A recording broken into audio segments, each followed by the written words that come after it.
అందరికీ వందనాలు తెలియచేసుకుంటున్నానండి. నేను మీ వసంత ప్రసాద్. దేవుని మహాకృపను బట్టి ఈరోజు మరి యేసుక్రీస్తు సిలువలో పలికిన 7 మాటల గురించి వివరించాలని ఆశపడ్డాను. ఆ ఆశను కూడా దేవుడు నెరవేర్చాలని, దేవుడే సహాయంగా ఉండాలని దేవుణ్ణి కోరుకున్నాను. మరి దేవుడి చిత్తాన్ని బట్టి మొదటి మాటను గురించి మాట్లాడడానికి పరిశుద్ధాత్మ దేవుడు నాకు సహాయం చేస్తాడని నేనైతే నమ్ముచున్నానండి. మరి యేసుక్రీస్తు వారు సిలువలో ఉండి వేలాడుతూ 7 మాటలను పలికారు. అందులో మొదటి మాట క్షమించడం అనే మాటను గురించి నేర్చుకోవాలి.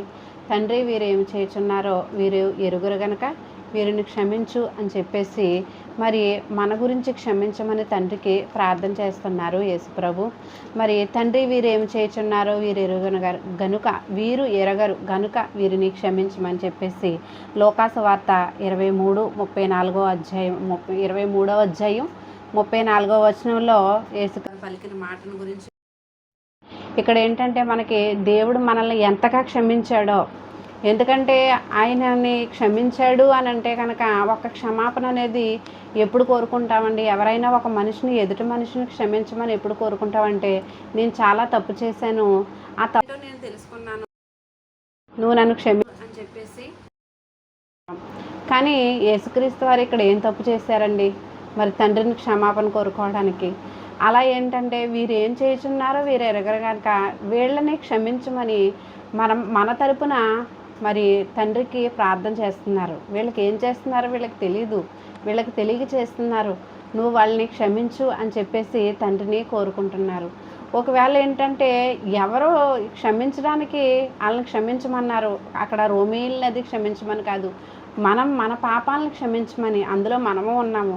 ఎందుకంటే పలానా దేశం వారు, పలానా మతం వాళ్ళు కాదండి. ఎందుకంటే సృష్టికర్త అయిన దేవుడు, ఈ సృష్టిని సృష్టించిన దేవుడు మన కొరకు రక్తాన్ని కార్చాడు. ఎందుకంటే ఈ సృష్టి అంతమైపోకుండా మనం అందరం కూడా పాప ఊబిలో కొట్టుపోకుండా ఆయన రక్తాన్ని కార్చి ఆయనే బలయ్యాడు, ఆయనే వధించబడ్డాడండి. పొదగతేబడిన గొర్రెపిల్లల వలె ఆయన వధించబడ్డాడు.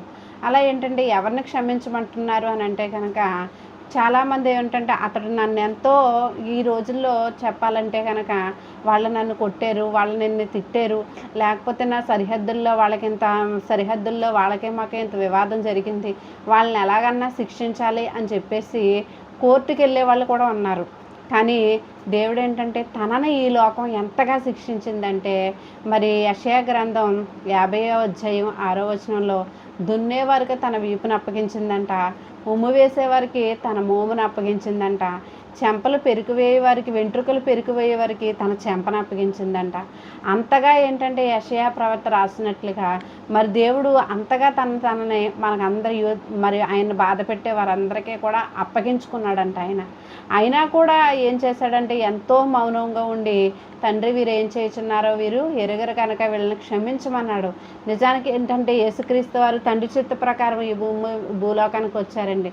మళ్ళా తండ్రి చిత్త ప్రకారమే మరి ఈ పాపాలన్నింటినీ ఓర్చుకుని మనల్ని రక్షించి మళ్ళా పరలోకానికి వెళ్ళారు. కానీ మరి ఈ భూలోకానికి వచ్చిన మానవ శరీరధారిగా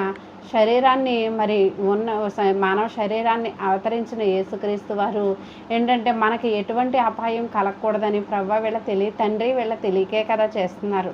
అంటే మరి భూలోకానికి వచ్చింది వీళ్ళని రక్షించడానికి, వీళ్ళ పాపాలను కడగడానికి నేను ఇక్కడికి వచ్చాను. కానీ వీళ్ళు ఇవన్నీ చేశారు. ఇవన్నీ కూడా వీళ్ళు తెలియకే చేస్తున్నారు, కానీ తెలిసైతే కాదు కదా తండ్రి, అందుకని వీళ్ళని క్షమించు అని చెప్పేసి ఆ మాట కూడా అడిగారు. నిజానికి ఏంటంటే తండ్రి ఏ పని చెప్పాడో ఆ పని పూర్తి చేసి వెళ్ళిపోవచ్చు. కానీ ఏంటంటే ఈలోపు మన మీద ఉన్న ప్రేమ, మన మీద ఉన్న అభిమానం, లేకపోతే మన మీద ఆయన చూపించే కరుణామయుడిగా ఈ భూలోకానికి వచ్చిన యేసయ్య ఏం చేశారంటే కరుణతో వీళ్ళని క్షమించమని అడిగారండి. అలాగే ఏంటంటే మీ శత్రువులను కూడా క్షమించండి అని మనకే కూడా ప్రభు చెప్పారు. మీ ఇరుగు పొరుగు వారిని కూడా నిన్ను వల్లే నీ పొరుగు వారిని కూడా ప్రేమించమని చెప్పారు. ప్రేమిస్తే కనుక క్షమించే మనసు ఉంటుంది. ఎవరినైనా మనం అతిగా ప్రేమించామనుకోండి, వాళ్ళంటే మనం ఎంతో ఇష్టం అనుకోండి, ఒకవేళ వాళ్ళ చిన్న పొరపాటు కాదు పెద్ద పొరపాటు చేసినా కూడా వాళ్ళపై మనకున్న ప్రేమ వాళ్ళని క్షమించేటట్టుగా చేస్తుందండి. అలాగే ఏంటంటే దేవుడు మనల్ని ప్రేమించాడు కాబట్టి క్షమించాడు. దేవుడు నేర్పింది ప్రేమ, క్షమ, ప్రేమలోనే క్షమించడం, మరి కరుణ, ఆదరణ ఇవన్నీ కూడా మనకి యేసుక్రీస్తు వారు మనకి నేర్పించి వెళ్ళారు. ఇప్పటికీ కూడా ప్రభు ఏం చేస్తున్నారు అంటే ప్రేమనే కోరుకుంటున్నారు. మరి ప్రార్థించేటప్పుడు మనకిష్టమైన ప్రార్థన చేసినా కూడా ఆయన మనల్ని ప్రేమతో క్షమించి, ప్రేమతో రక్షించి, మనకిష్టమైన ప్రార్థన చేసినా కూడా మనల్ని ఆయన కాపాడుతున్నారు. కానీ ఆయనకిష్టమైన ప్రార్థన చేస్తే మనల్ని ఇంకెంతగానో ఆదరించే తండ్రి. అలా ఏంటంటే అంతేకాకుండా మోకాళ్ళ మీద మరి సిలువ మరి ముళ్ళ కిరీటాన్ని గుచ్చి ఆయనకి ఏంటంటే మరి ఎర్రటి అంగీని తొడిగించి మోకాళ్ళ మీద ఉండి యూదుల రాజా నీకు శుభము అని చెప్పేసి హేళన చేశారంట. అయినా సరే కానీ ప్రభువు కూడా ఎప్పుడు కూడా నోరు మెదపలేదంట, నోరు తెరవలేదు యేసయ్య. కానీ ఏంటంటే నీకు శుభం అని ప్రభుని ఎలా అలంకరించారంటే ముళ్ళ కిరీటంతో, మరి ఎర్రటి అంగీతో, మరి కొరడా దెబ్బలతో కొట్టి అలాగ అన్ని రకాలుగా అలంకరించి నీకు శుభమని చెప్పారటండి. నిజానికి ఏంటంటే ఈ లోకపరంగా మరి ఒక వధూవరులు చక్కగా తయారై వస్తే మీరు శుభంగా బ్రతకాలి అని ఆశీర్వదిస్తారు. అలా ఏంటంటే ప్రభువుని ఏం చేశారంటే నీకు ఈ అలంకరణ చాలు అని చెప్పేసి మరి నువ్వు ఏంటంటే నువ్వు సిలువ వేయబడటానికి వెళుతున్నావు కాబట్టి నిన్ను మేము ఇలా అలంకరించాం, నీకు శుభము అని చెప్పి వాళ్ళు ప్రభుని హేళన చేశారండి. నిజానికి చెప్పాలంటే ఒక శుభానికి వెళ్ళి అశుభకరమైన మాటలు మాట్లాడితే ఎవరైనా ఊరుకుంటారా? అశుభకార్యానికి వెళ్ళి శుభకార్యం మాటలు అక్కడ మాట్లాడితే ఎవరైనా ఊరుకుంటారా? కానీ ఏంటంటే ఇక్కడ దేవుడు దీనుడై మన కొరకు విరిగి నలిగిన హృదయంతో తన్ను తానే రిక్తునిగా చేసుకున్న దైవ కుమారుణ్ణి మరి అంత బాధపడుతుంటే అది ఏంటంటే ఒక బాధాకరమైన వాతావరణం, అది ఒక బాధాకరమైన ఇబ్బందికరమైన ఏంటంటే అవమానకరమైన పరిస్థితి అది యేసయ్యకి. అలాంటప్పుడు నీకు శుభము అని చెప్పేసి ప్రభువుని అంటున్నారండి. ఎంత దుర్మార్గం నా మనస్తత్వాలు, ఎంత ఆలోచన లేని స్థితిగతుల్లో వీళ్ళు ఉన్నారో అని గమనించిన దేవుడు అంటే వీళ్ళకి ఏమాత్రం ఆలోచన లేదు. వీళ్ళు ఎందుకు శిక్షిస్తున్నారో, ఎందుకు మాట్లాడుతున్నారో, ఎందుకు ఇంత దుర్మార్గమైన పరిస్థితులు చేస్తున్నారా అన్న విషయం వీళ్ళకే తెలియదు కదా తండ్రి. అందుకని వీరిని క్షమించు ప్రభువా అని చెప్పేసి తండ్రికి ప్రార్థన చేస్తున్నారండి యేసుక్రీస్తు వారు. ఎంత ప్రేమ ఉంటే ఆ ప్రార్థన చేస్తారు. తండ్రి వీరు ఒక రకంగా నిజానికి చెప్పాలంటే మరి ఈ లోకపరంగా సిలువ వేయాలి, కానీ సిలువ వేయబడాలి, ఆ సిలువ ద్వారా మీ పాపాలన్నీ క్షమించబడ్డాయి అన్నారు. కానీ వీళ్ళు ఎన్ని రకమైన మాటలు మాట్లాడారు. వాళ్ళ ప్రతి మాట్లాడిన ప్రతి మాటని కూడా ప్రభు ఏంటంటే తన శిరస్సు ఉంచుకున్నాడు, ఉమ్ము వేసినప్పుడు తుడుచుకున్నాడండి. ఇదంతా మన కొరకే కదా మన ప్రభు చేశారు. ఇలా క్షమించే మనసు, అయ్యో నా ప్రభు క్షమించమన్నాడు, నేను ఇతరులని క్షమించాలనే మనసు ఎప్పుడు వస్తుంది అంటే కనుక ఎక్కువ మనం ప్రార్థన చేసుకున్నప్పుడు ప్రభు క్షమించే మనసు కదా, మనం కూడా క్షమిందాలే అనే మనసు ప్రార్థన చేసుకున్నప్పుడు వస్తుంది. సన్నిధులు క్రమంగా చేసినప్పుడు వస్తుంది. లేకపోతే కనుక ప్రతిరోజు కూడా బైబిల్ పరిశుద్ధ గ్రంథాన్ని చదువుతూ అమ్మో దేవుడు ఇంతగా ఎదుటి వాళ్ళ పట్ల శత్రుత్వాన్ని కలిగి ఉండమని చెప్పలేదు, అసలు శత్రుత్వమే వద్దన్నాడు. క్షమించే గుణం పక్కన పెడితే అసలు శత్రుత్వంతో ఉండొద్దన్నాడు. అందుకని ప్రభువుకి విరుద్ధమైంది ఏది చేయకూడదులే, అలాంటివి చేస్తే ప్రభు బిడ్డలుగా మనం దేవుని బిడ్డల వారసులు ఏం కాదు కదా అని చెప్పేసి ఎక్కువగా దేవునితో సత్సంబంధాన్ని కలిగి ఉన్నప్పుడు, ఎక్కువగా దేవునితో ప్రేమ కలిగి ఉన్నప్పుడు మనం ఏం చేస్తామంటే కనుక ఎదుటివారిని క్షమించే మనసు కూడా వస్తుంది. పోన్లే వాళ్ళు తెలిసి తెలియక మాట్లాడుతుంది, నిజంగా వాళ్ళకి జ్ఞానం ఉంటే కనుక, నిజంగా కనుక వాళ్ళు తెలివైన వాళ్ళు అయితే కనుక ఇంత మూర్ఖత్వం మాటలు ఎందుకు మాట్లాడతారు ప్రభు అని చెప్పేసి యేసుక్రీస్తు వారు మన కొరకు తన తండ్రికి ప్రార్థన చేసినట్టుగానే మనం కూడా తండ్రి యొక్క కుమారుడి యొక్క పరిశుద్ధాత్మ యొక్క నామంలో ఏం చేస్తామంటే మనం ప్రార్థన చేస్తామండి. దేవుడికి ప్రార్థన చేసి ప్రభు అంత ఆలోచన ఉంటే వాళ్ళు నన్ను ఎందుకు బాధపడతారు, అంత జ్ఞానమే వాళ్ళకు ఉంటే నన్ను ఎందుకు బాధపడతారు, మీరైతే మీ ప్రేమతో మీ జ్ఞానాన్ని నాకు దయచేశారు, మీ ప్రేమను నాకు పంచారు, నాకు ప్రేమ విలువ తెలుస్తుంది కాబట్టి నేను జ్ఞానంగా మాట్లాడతాను, ఎదుటి వాళ్ళని మీరు క్షమించారు కాబట్టి నా తండ్రి క్షమించాడు కదా, నా తండ్రిని నేను పోలి ఉండాలి కదా అని చెప్పేసి ప్రభా నువ్విచ్చిన ప్రేమతో, నువ్వు నాకు పంచిచ్చిన ప్రేమతో, నువ్విచ్చిన హృదయంతో, ప్రభా నువ్విచ్చిన శక్తితో ప్రభా నేను వాళ్ళని క్షమించగలుగుతున్నాను. కానీ వాళ్ళు చీకటిలో ఉన్నారు కాబట్టి నాయన నీ ప్రేమను తెలుసుకోలేదు కాబట్టి, నీ ప్రేమను తెలుసుకుంటే వాళ్ళు జ్ఞానంగానే మాట్లాడదురు, కానీ ప్రభా నీ ప్రేమను వాళ్ళు తెలుసుకోలేదు కాబట్టి,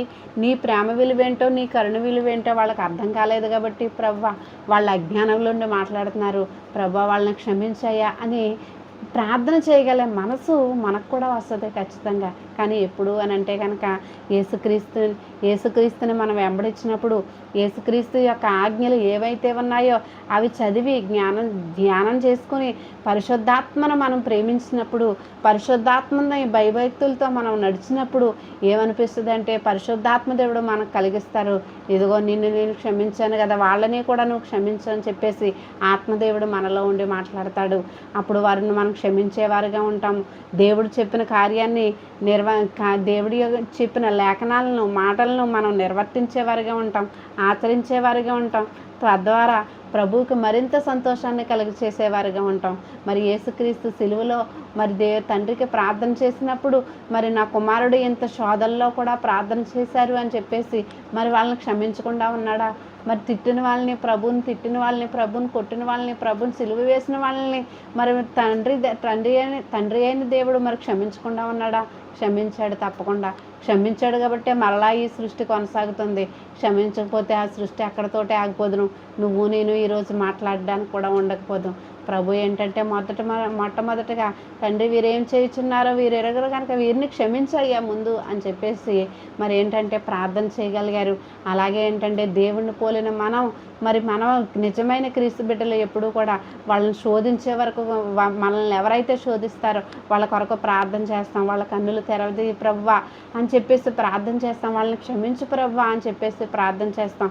దేవుని ప్రేమ కలిగి ఉంటేనే ప్రార్థన వస్తుంది. పరిశుద్ధాత్మ యొక్క సహవాసం ఉంటేనే ప్రార్థన వస్తుంది. పరిశుద్ధాత్మ యొక్క సహవాసం ఉంటేనే ఒకరిని ప్రేమించగలుగుతాం, ఒకళ్ళని మనం మిత్రులుగా మార్చుకోగలుగుతాం, మరి సమాధానపరచగలుగుతాం కూడా.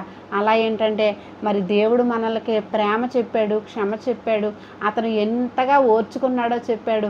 అలా ఏంటంటే తండ్రికి ప్రార్థన చేశాడు. మనం కూడా ఏంటంటే మనల్ని శిక్షించిన వారిని, మనం బాధ పెట్టిన వారి కొరకు వాళ్ళ కన్నులు తెరవబడాలని, వాళ్ళకి దేవుడు వెలుగై ఉండాలని ప్రార్థన చేద్దామండి. దేవుడు మాటను మనం కూడా కొంచెమైనా ఆచరిద్దాము. మరి ఎందుకంటే నేను చేయలేకపోతున్నాను ప్రవ్వా అని దేవుడిని అడిగినప్పుడు కూడా ప్రవ్వా నేను చేయగలిగేటట్టు, నేను నిలబడగలిగేటట్టు చేయి. నిన్ను పోలిన జ్ఞానం నువ్వు ఎంతో మందిని క్షమించావు, నేను కనీసం కొంతమందినైనా క్షమించే మనసు నాకు దయచేయి ప్రవ్వా అని చెప్పేసి దేవునికి మనం ప్రార్థన చేసుకోగలిగిన ఉన్నప్పుడు ఆదరణకర్తగా ఉన్న సహాయకుడైన దేవుడు మనకి మరి ప్రార్థన నేర్పించి మరి ప్రతి విషయంలోనూ నిలబడగలిగే శక్తిని, ధైర్యాన్ని, మరి మన జ్ఞానాన్ని దేవుడు మనకు ఖచ్చితంగా దయచేస్తాడండి. ఎందుకంటే గుడ్ ఫ్రైడే వచ్చినప్పుడు మరి ఈ మాటలు మాట్లాడుకోవడం, ఒక్కో మాటను వివరించిన వారిది వినడం కాకుండా మరి ఏంటంటే దేవుడు చెప్పిన మాటను ప్రతిదీ కూడా ఆచరించుకుంటూ వెళితే కనుక మనం ఏంటంటే కనుక ఎంతో సంతృప్తి, మన సంవత్సర కాలం అంతా ఎంతో సంతృప్తితో మనం జీవిస్తూ ఉంటాం. అనుక్షణం దేవుడు మన కొరకు పాటుపడ్డాడు. ఇప్పుడు కూడా మన కొరకు ఎంతో కన్నీరు కారుస్తున్నాడు మన దేవుడు. మన పరిశుద్ధాత్ముడు తండ్రి కుమార పరిశుద్ధాత్మ త్రియేక దేవుడై ఉండి మనకి ఆదరణ కలిగిస్తున్నాడండి. ఈ ఆదరణ మాటల్ని మనం అంగీకరిస్తూ అనేక మందికి పంచుతూ మరి దేవుడు చెప్పిన మాటలన్నింటినీ పాటిస్తూ కూడా దేవునిలో భయభక్తులు కలిగి మనం అందరం ఉండాలని నేను హృదయపూర్వకంగా కోరుకుంటున్నానండి. మరి కొద్ది మాటలు దేవుడు మాట్లాడడానికి సహాయం దయచేసిన దేవాది దేవునికి నేను అనేక వందనాలు, స్తుతులు, స్తోత్రాలు చెల్లించుకుంటున్నాను అండి. మరి ఈ మాటను బట్టి ప్రతి ఒక్కరూ ఆశీర్వదించబడాలని కేవలం గుడ్ ఫ్రైడే రోజునే ఈ 7 మాటల్ని గుర్తు చేసుకోవడం కాదు, కానీ జీవితకాలం అంతా కూడా ఈ 7 మాటల్ని గుర్తు చేసుకుని మరి దేవుడు మొట్టమొదటిగా మాట్లాడిన మాటను మరింత గుర్తు చేసుకుని ప్రార్థన చేసుకుని ప్రచారపడే మనుషులుగా, మానవులుగా, క్రీస్తు బిడ్డలుగా మనం ఉండాలని నేను హృదయపూర్వకంగా కోరుకుంటున్నానండి. ఈ కొద్ది మాటలు దేవుడు మన వినికిడిలో ఫలింపచేయునుగాక. ఆమేన్. అండ్ వసంత ప్రసాద్ అనే నా ఛానల్ మీకు ఇష్టమైతే కనుక లైక్ చేయండి, షేర్ చేయండి, సబ్స్క్రైబ్ చేయండి. Thank you for watching.